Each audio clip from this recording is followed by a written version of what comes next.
Hi, my name is Amanda Swanepoel and I'm the co-CEO of Bright Star Lifestyle. Many people feel that there are more to life than what they are currently experiencing. Bright Star's workshops and programs are specifically designed to get you moving in the right direction so that you can truly live a life fulfilled and meaningful. Don't survive, thrive. Maya Angelou said, "My mission in life is not merely to survive, but to thrive, and to do so with some passion, some compassion, some humor, and some style." Congratulations, you are not the same person that walked into the year 2020. Not one of us can say we did not receive a lot of opportunities to grow. Our thoughts changed, our lives changed, our habits changed. We do have a choice to either see ourselves as victims, swept by a current, trying just to survive and keep our heads above the stormy waters, or we can view ourselves as the heroes who are thriving in these challenging circumstances. Currently, most of us are experiencing some level of anxiousness. The definition of the word anxious is a feeling of dread about the human condition or the state of the world in general. Does that sound familiar? This results into our bodies constantly functioning in fight or flight response. This is a stress response that is triggered by a release of hormones, either prompting us to stay and fight or to run away and hide. Cavemen had to survive stressful, life-threatening circumstances, fighting predators when searching for their next meal. And the fight or flight response actually saved their lives. However, if we experience this reaction over and over a long time, a period of time, it can be detrimental to our physical and mental health. It can even result in symptoms of burnout. In the challenging, unfamiliar times that we are experiencing now, our brains tend to work differently. The prefrontal cortex, the area of the brain responsible for complex planning and working memory and analytical thinking, is swamped with ambiguous signals, impacting our decision-making abilities. Meanwhile, the brain searches its long-term memory systems for comparable experiences. It looks intently outward for guidance on what to do next.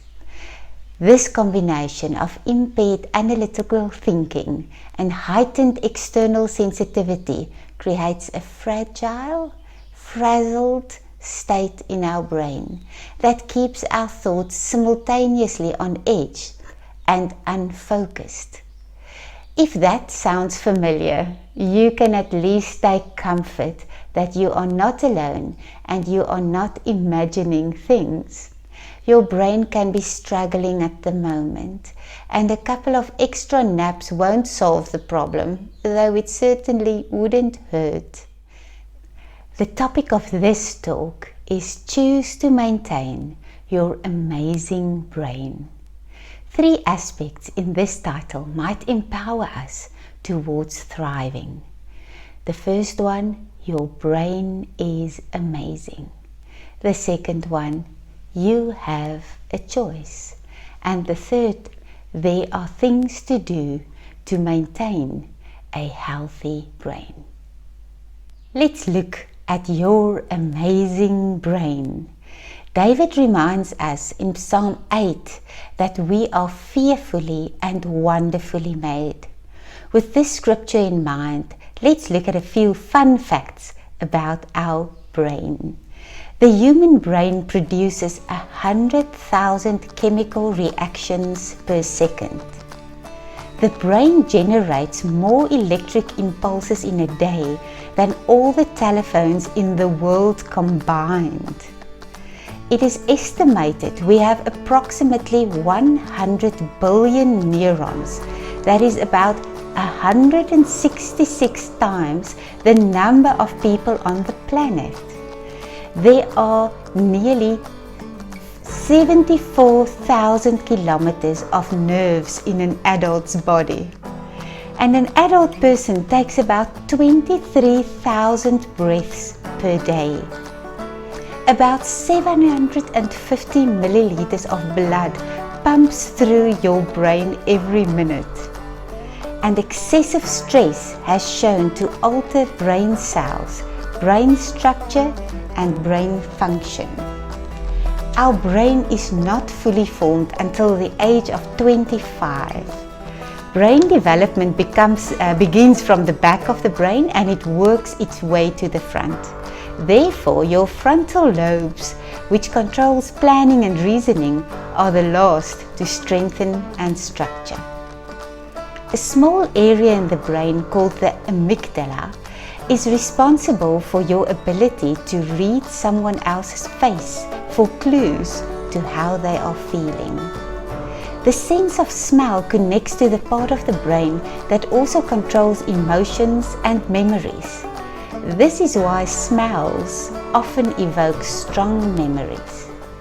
And the last one, you cannot tickle yourself because your brain distinguishes between unexpected external touch and your own touch. Neil deGrasse have a very special quote saying, "Everything we do, every thought we've ever had is produced by the human brain, but exactly how it operates remains one of the biggest unsolved mysteries.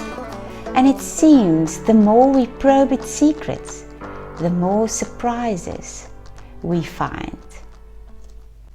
What do you get when you cross a thought with a light bulb? A bright idea. I have a bright idea. Let's pause this video for a moment and then you get the opportunity to jot down a few thoughts that you experienced while hearing these fun facts. Maybe you can use the moment to be thankful for the brain that we sometimes take for granted. If you are watching this video with someone else or maybe with your team, share your thoughts with them. Choose well. Ryan Lilly, who wrote the book Write Like Nobody's Reading, says, "The choice to make good choices is the best choice you can choose. Fail to make that choice and on most choices you will lose." A choice means to carefully select something. To carefully select takes time and effort. Have you ever watched a child carefully selecting a sweet from a bag of different sweets? This is how we need to start making our choices, thinking for a moment what the effect of our choices will be. Yes, it's true that there are a few things in life that we cannot choose. Like we cannot choose where we are born, we cannot choose who our parents are, etc. But for the rest, most of our lives are influenced by the choices that we make. There are moments when you just know that the choice that you are making right now will have a lasting impact. It will have an impact on my life and on the people around me. I wish I could say that all the choices that I have made were the best ones. But nope, we are all bearing consequences of not well thought through choices. As we all know, wrong decisions are clear in hindsight. We don't need to ponder on the choices that we made that was not good choices. But let us use this opportunity to reflect on how to make better choices today and tomorrow. Be brave, choose well. In Deuteronomy 30 verse 19, in the New Living Translation, it reads, "Today I have given you the choice between life and death, between blessing and curses. Now I call on heaven and earth to witness the choice that you make. Oh, that you would choose life, so that you and your descendants might live." Stephen R. Covey said, "But until a person can say deeply and honestly, I am what I am today because of the decisions and choices I made yesterday, that person cannot say, I choose otherwise." Now we're going to start looking at a few suggestions for good choices that we can make. The first choice that I suggest that we can think about is the choice to talk kindly to yourself. Thinking and self-talk are intertwined. To find out what is on your mind, figure out what you are saying to yourself. Do you worry about the same things again and again? Do you talk to yourself in an encouraging or in a hurtful way? Do you see a pattern? Noticing your recurring choices is the first step towards changing destructive habits. Laura Gasson says, "Be careful of your thoughts. They may become words at any moment." Another choice that we can make is to choose to learn new things. What new skill or skills have you learned over the last few months? A neurologist, Oliver Sacks, says every time we practice an old skill or learn a new one, existing neural connections are strengthened, and over time neurons create more connections to other neurons. Even new nerve cells can be generated. Learn new things, practice all the new skills, and know that your work will pay off. Another choice that you can make is to choose to train your brain to be happier. Neurons that fire together wire together.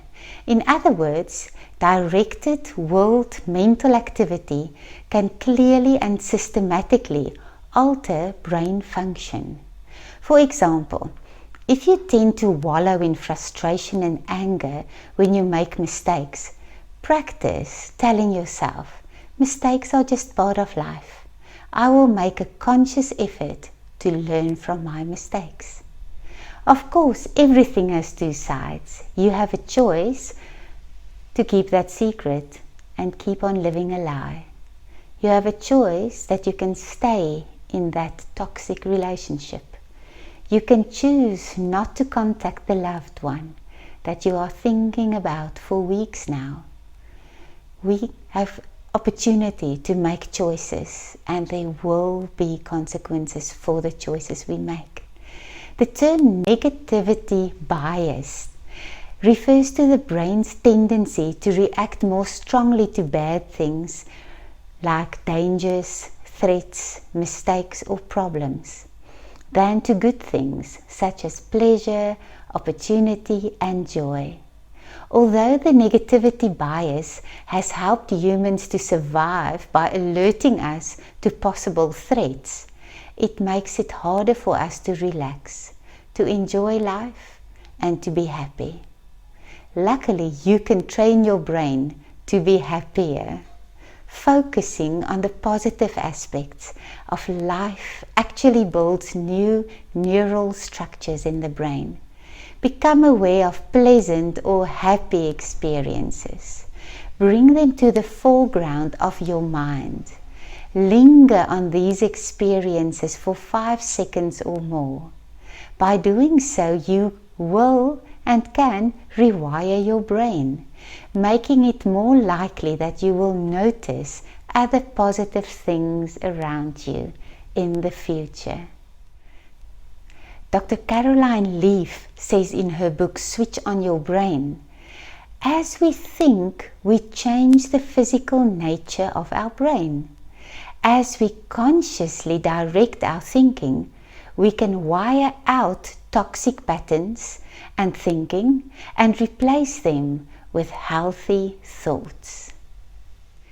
2 Corinthians 10 verse 5 says, "We demolish arguments and every pretension that sets itself up against the knowledge of God, and we take captive every thought to make it obedient to Christ."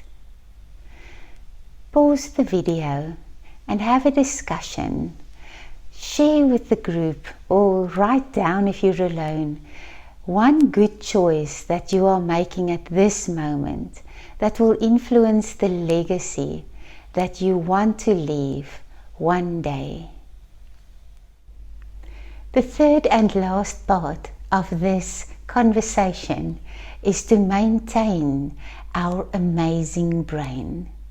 A healthy brain is an incredible, valuable asset. It's likely the best tool that we have to navigate through challenging times and to thrive in life. This means it's very important to keep your brain in top shape. The first thing that we need to do is to rethink our stress. Robert Frost says, "The brain is a wonderful organ. It starts working the moment you get up in the morning, and it does not stop until you get into the office." A whole body of research shows that our brain can deal with a lot of short-term stresses, and we can conceptualize stress as a helpful adaptation to dealing with tough times. But hours and days of coping in stressful situations are bad for our brain, and it can cause physical harm. It's the key that we will consider ways of decreasing stress each day. One often overlooked source of stress is our exposure to the news. Though it's important to be informed, most of us would benefit from limiting our overall news consumption and by restricting it to more reliable, less sensationalized sources. A second thing that we can do to maintain our amazing brain is to chill out with the right tunes. A professor of decision neuroscience, Hilke Plasman, says that many of us instinctively use music to regulate our moods and to calm our thinking. Scientifically, the right tunes really do help our brains to chill out. Playing music in the background while working can increase productivity, it can sharpen our focus, and it can sustain mental attention. You can also reduce your stress by singing. Calm your nerves before a meeting by singing in the car.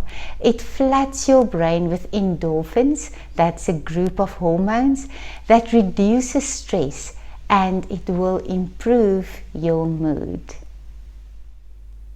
Another idea is to be mindful. The reason that so many people recommend exercises such as focusing on your breathing is because a mountain of research shows it works to regulate your brain activity. We have a new product that was launched about 2 months ago, Bright Being, and I really experienced that it made such a difference in my life when I started understanding the effect of your breathing on your mind and on your body. A fourth tip would be how to connect with others. As humans, we experience a deep need for connection with other people. Research has revealed that healthy relationships are vital for our physical, mental, and cognitive health. One of the easiest ways to sustain your relationships is simply to pick up the phone. Just hearing someone else's voice can make a world of difference. Volunteering can also be something that provides a wealth of interpersonal benefits, and that may translate into improved brain function. Another very important aspect is to eat right for our brain health. We hear this so many times, but I want to challenge you today. Maybe if you experience the difference of focusing a little bit on your eating habits, you will experience the difference it's making in your brain. So many people are living with a fuzzy brain, and eating habits makes a difference. To get our brains in the best shape possible, we have to start with high quality building blocks. And that means paying special attention to what we eat. When times get tough, it is tempting to reach for comfort foods. Unfortunately, these tend to be high processed and high in refined carbohydrates and unhealthy fats and added sugars, all of which may damage the brain by increasing inflammation. On the other hand, when we consume nutrient-rich fruits and vegetables and nuts, we can lower the inflammation and therefore protect the brain. Water also plays a role in brain health. 75% of your brain consists of water. Keep hydrated to protect your amazing brain. And you can even care for your family and colleagues by asking, when did they last had a glass of water? Another tip would be to sleep your way to better thinking. Sleep is absolutely vital for our brain health. When our schedules are thrown off, sleep is the first casualty. Poor sleep is proven to be a risk factor for making bad decisions. Get your sleep back on track by cutting out blue light exposure in the hours before bed. Blue light blocks production of the sleep hormone melatonin. Yes, that means put down the phone. Try to create a wind down routine before bed that includes relaxing activity like reading or listening to music. Avoid discussing or consuming stressful content in the hour before bed. The last two things that I can share with you to look after and care and maintain a healthy brain is exercise. We are all aware that exercise is good for the body. We are now learning that it also is absolutely vital for healthy brain function and can even prevent illnesses like dementia or Alzheimer's. Whatever kind of exercise works for you, just keep on moving. The last one is to get into nature. Being in nature is good for our health.